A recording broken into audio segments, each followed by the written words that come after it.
भर में लोगों से कहना चाहता हूं, कम मेक इन इंडिया।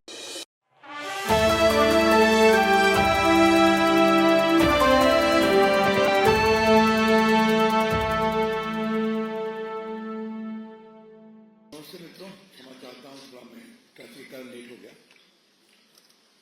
सामान्यतः दिल्ली चुनाव पर हमारे मित्र लोग काफी अच्छा बोल रहे हैं। तो अपने क्षेत्र में था वैसे कई कार्यक्रमों में,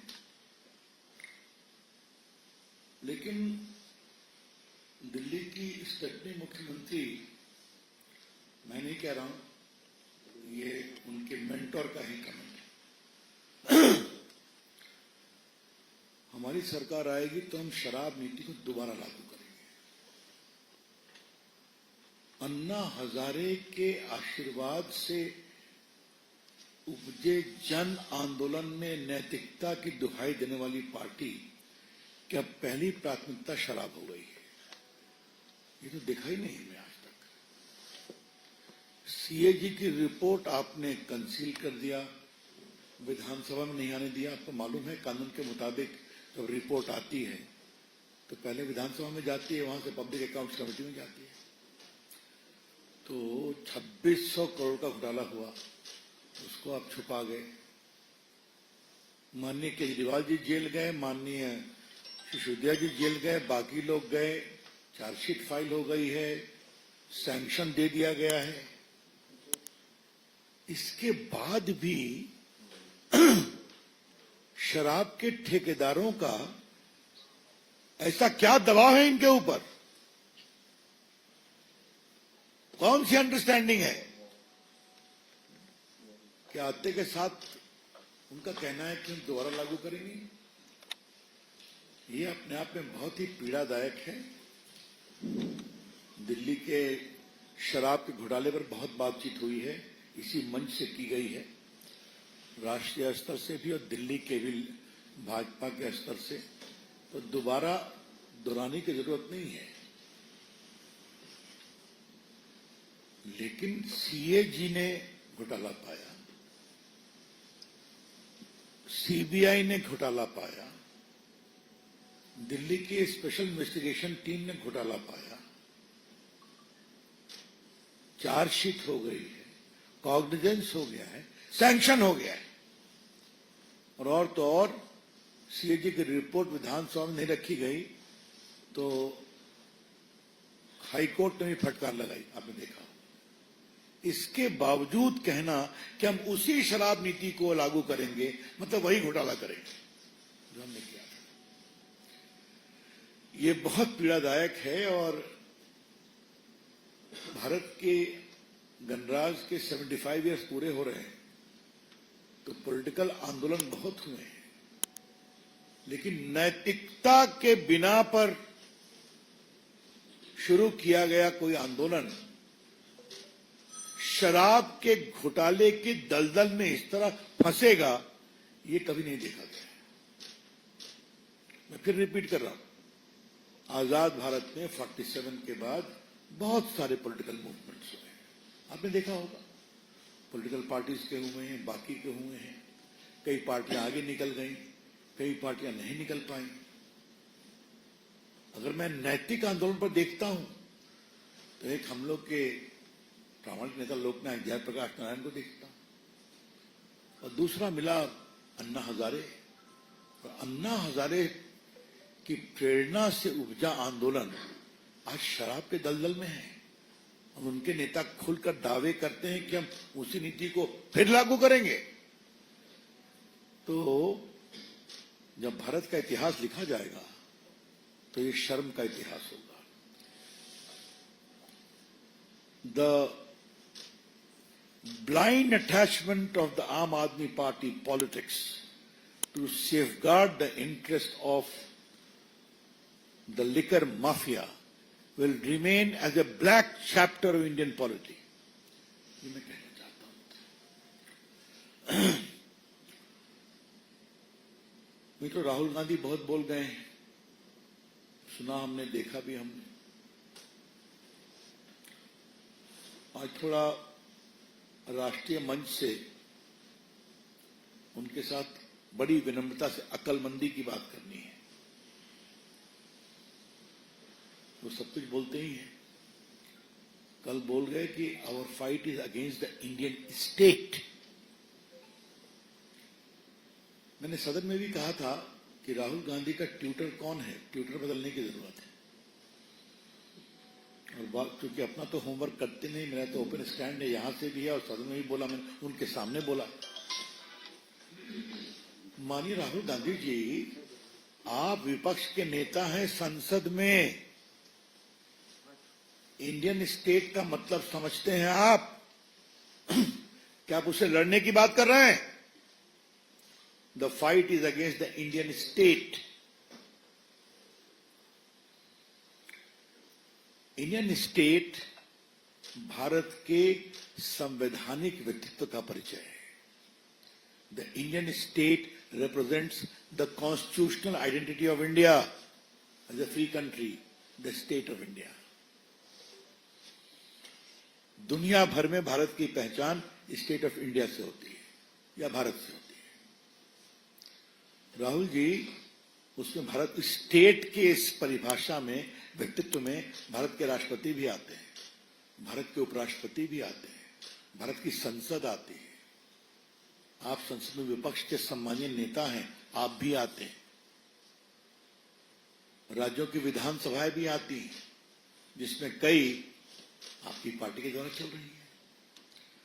इस स्टेट की विचारधारा में सुप्रीम कोर्ट और हाई कोर्ट भी आता है, जिसमें कई बार आपके अनाप शनाप बकबक किए कमेंट पर जो डिफेमेशन सूट चला, उसमें आपको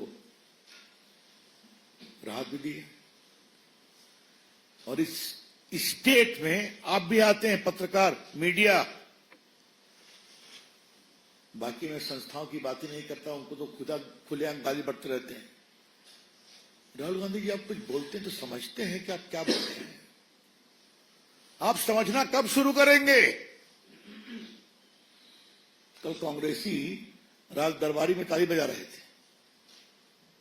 रात में मैंने पटना में टीवी पर देखा, हमने कहा हो क्या गया इनको? क्या कांग्रेसी, जो वरिष्ठ कांग्रेसी अच्छे लोग हैं, अनुभवी लोग हैं, उन्हें समझाना ही बंद कर दिया है क्या?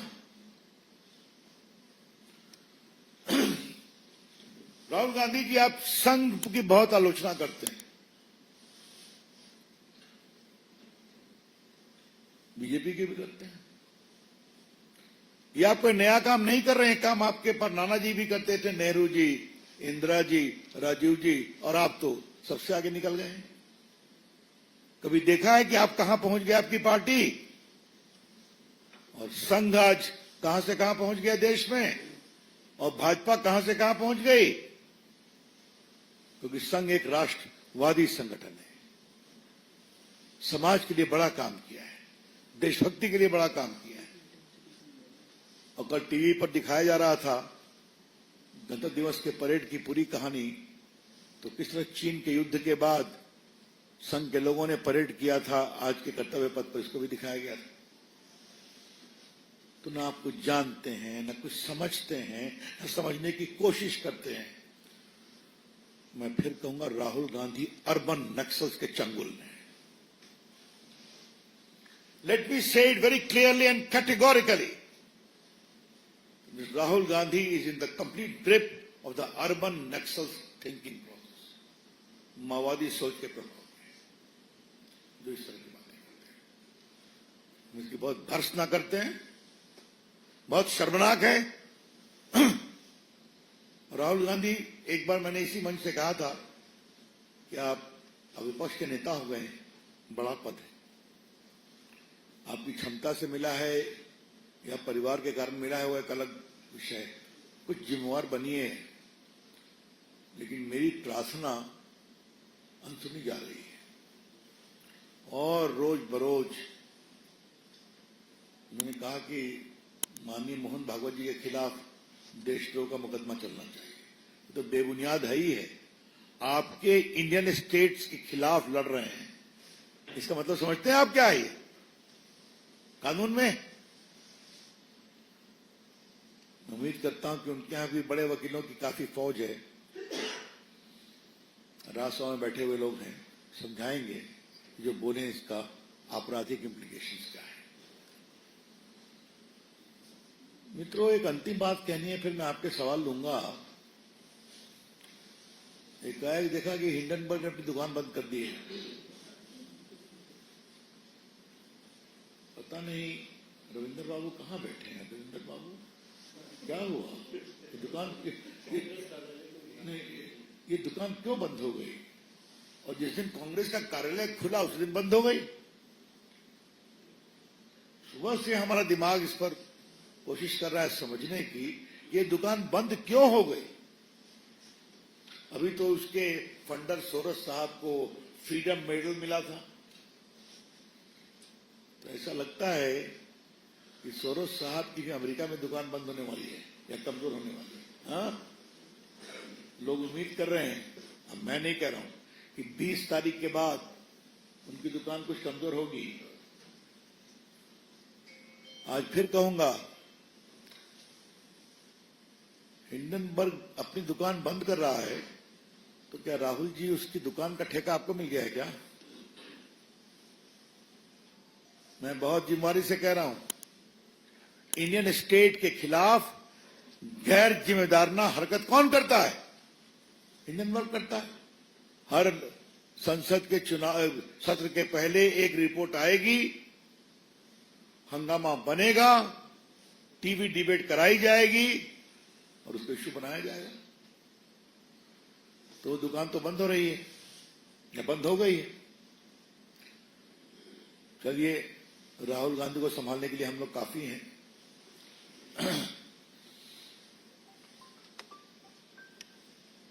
आज कैबिनेट में एक फैसला हुआ है कि सभी केंद्रीय सरकार के कर्मचारियों को 8वें वेतन आयोग की मंजूरी दे दी गई है। पार्टी की ओर से हम उसका स्वागत करते हैं। वो कोर्ट में ना फेस करेंगे। कोर्ट में केस चल रहा है ना, हाई कोर्ट गए थे ना, सुप्रीम कोर्ट गए थे ना इसके खिलाफ लड़ते हुए, तो रिलीफ मिला क्या? तो जो कानूनी प्रक्रिया चल गई है, सीएजी ने पाया कि नहीं पाया? तो संवैधानिक संस्थाएं प्राप्त मालूम कर रही हैं, सैंक्शन दिया जा रहा है, कोर्ट ने कॉग्निजेंस लिया है, चार्जशीट फाइल हुई है। तब उस पर विश्वास नहीं किया जाए और इनके विलाप को सुना जाए तब कोई जवाब नहीं है। आंसू तो और क्या आंसू? This only underscores the deepening relationship between Hindenburg and Congress Party. They used to work in sync for a design agenda to destabilize India. They never succeeded. लेकिन मैं कांग्रेस पार्टी को एक बात जरूर कहूंगा, इतना कस के आप पिट गए हरियाणा में, उसके बाद सुपर फ्लॉप शो आपका हुआ महाराष्ट्र में, अभी आपकी ये स्थिति है कि आपको इंडिया इंक से भी बाहर कर दिया गया। कोई आपके रीजनल पार्टी आपके हाथ पकड़ने को तैयार नहीं है, फिर भी इतना अहंकार, इतना गुरूर, कमाल है। क्या कहा जाए? Whether they open their company or close their company is entirely their business call. But am I wrong in presuming from a whole range of suspicious circumstances warranting their intervention in the polity of India? Whether it is Pegasus, they did not file any report before the Supreme Court, they could not satisfy it, they did not reply to the proper notice of the SEBI, you know it very well, you know the timing of their entire alleged expose just before the session is going to start. So all these are very deep, suspicious circumstances demonstrated their linkage with the Congress party and both becoming the tool of each other. अच्छा ये बताइए, महाराष्ट्र के चुनाव के बाद नहीं आया था क्या?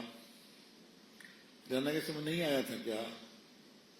लोग जान गए हैं कि ये चीज क्या है, ये हिंडनबर्ग जंतु क्या है, इसको देश की जनता समझ गई। और स्टॉक मार्केट भी एक आध दिन ऊपर नीचे होता है, फिर स्टेबल हो जाता है। एक आपने, आप तो बड़े संगीत के भी प्रेमी हैं, ऐसा मैंने सुना है। सच्चाई छुप नहीं सकती बनावट के वसूलों से, खुशबू आ नहीं सकती कभी कागज के फूलों से। वही आता है हिंडनबर्ग का। ये तो हमेशा होता है। 5 साल में भी तो सरकार का प्रवक्ता रहा हूं ना, तो डीए वेतन आयोग तक घोषणा हम लोग करते थे ना। और दिल्ली में जितने केंद्र सरकार के कर्मचारी रहते हैं उससे ज्यादा देश में रहते हैं ना, तो सबको फायदा है। और इसका रास्ता क्या है? One nation one election. वरना जब भी कोई चुनाव होगा तो क्या भारत सरकार बंद हो जाएगी क्या? ये कोई सोच ठीक नहीं। सीटों की संख्या नहीं गिनते, सरकार का शासन देखते हैं और सरकार का सुशासन देखते हैं। यही अरविंद केजरीवाल जब कोरोना आया था तो क्या कहा था? सब आनंदपुरी बस स्टैंड जाओ, आनंद विहार जाओ। क्या था उनका कमेंट? 500 रुपया देके दिल्ली आते हो, 5 लाख का इलाज कराते हो।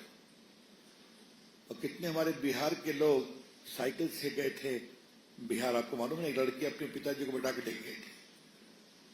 यही उन्होंने कहा था ना बिहारियों के बारे में क्या क्या नहीं कहा था, घुसपैठिया तक कह दिया था। तो जिन्होंने पूर्वांचलियों को इतना अधिक शब्द से अपमान नहीं किया, अपनी सरकार के आचरण से किया। जिस समय कोरोना में हर के आंसू पोंछने की जरूरत थी, उन्होंने कहा चले जाओ अपने गांव, तो लोग उसको याद रखेंगे। और मैं भी पूर्वांचली हूं, बिहार से आता हूं, संजय भी। हम तो आग्रह करेंगे कि इस बार पूर्वांचली कृपा करके इनके छलावे में मत आइए। जो शासन चला है इसका जवाब दीजिए वोट से। वो उत्तर प्रदेश के पूर्व मुख्यमंत्री हैं। मैं यही आग्रह करूंगा, थोड़ा सनातन को समझें। तो संख्या वहां आ रही है, वो दुनिया देख रही है। हमें गर्व है आज अपने सनातन संस्कृति पर, जिसका विशाल परिचय कुंभ मेला में दिखाई पड़ रहा है। कड़ाके की ठंड है, दुनिया से लोग चले आ रहे हैं त्रिवेणी संगम पर, पवित्र गंगा, पवित्र यमुना और पवित्र सरस्वती के जल से स्नान करने के लिए। इतने साधु संत, सनातन की बात देखना है तो देखिए, आज IITN भी बन गए हैं, सन्यासी बनकर सेवा कर रहे हैं। सनातन शाश्वत है अखिलेश बाबू, कृपा करके समझिए इसको। हर चुनाव होता है वो घोषणा तो कर देते हैं, और इसका फल क्या होता है हिमाचल में देख लीजिए कि तनख्वाह लोगों को बंद करनी पड़ती है। इन लोग की तनख्वाह नहीं मिलती है, मंत्री की तनख्वाह नहीं मिलती है। देश देखता है ना। और कर्नाटक में काफी घोषणा करके राहुल गांधी आए थे, वो हुआ क्या? तो कांग्रेस की घोषणाएं थोथली होती है। जनता विश्वास कभी नहीं करती, और हम लोग जब घोषणा करते हैं तो करके दिखाते हैं। वो तो जनता को देखना है, मुझे नहीं देखना है। लेकिन डी शिव कुमार की एक चिंता बढ़नी चाहिए। सिद्धारमैया कह रहे हैं वहां पर बार बार, there is no vacancy for the post of chief minister. तो उनको याद रखना चाहिए कि इनके दिल्ली आते ही ये भी एक नया विषय खड़ा हो रहा है। पहली बात है कि सैफ अली खान पर जो हमला हुआ है उसकी पार्टी बहुत निंदा करती है। ये बहुत दुर्भाग्यपूर्ण है। जल्दी स्वस्थ हो जाएं, अच्छे कलाकार हैं, हम उनके शीघ्र स्वास्थ्य लाभ की कामना करते हैं। और पुलिस वहां बहुत तेजी से कार्रवाई कर रही है और जल्दी ही लक्ष्य पर पहुंचेगी। अभी तो कुछ न कुछ बोलते रहते हैं। आप देखते ही हैं कि स्कूलों में बम फूटने की अफवाह भी होती थी, अब उसके लिंक कहां जुड़ रहे हैं आप देख रहे हैं। इसलिए केजरीवाल साहब के बोलने पर क्या कहा जाए। देश की सीमाएं सुरक्षित हैं, कश्मीर सुरक्षित है। चीन पर भी आप देख रहे हैं कितने नए नए डेवलपमेंट हो रहे हैं। आतंकवादी आते हैं तो पिट कर जाते हैं। कि आजकल उमर अब्दुल्ला भी तारीफ कर रहे हैं प्रधानमंत्री जी की कि क्या आपने बदलाव कर दिया कश्मीर में। तो हम ये काम करते हैं, जो दिल्ली आपको दिया था, नाले साफ हैं क्या, सड़कें ठीक हैं क्या, 10 साल क्या किया केजरीवाल?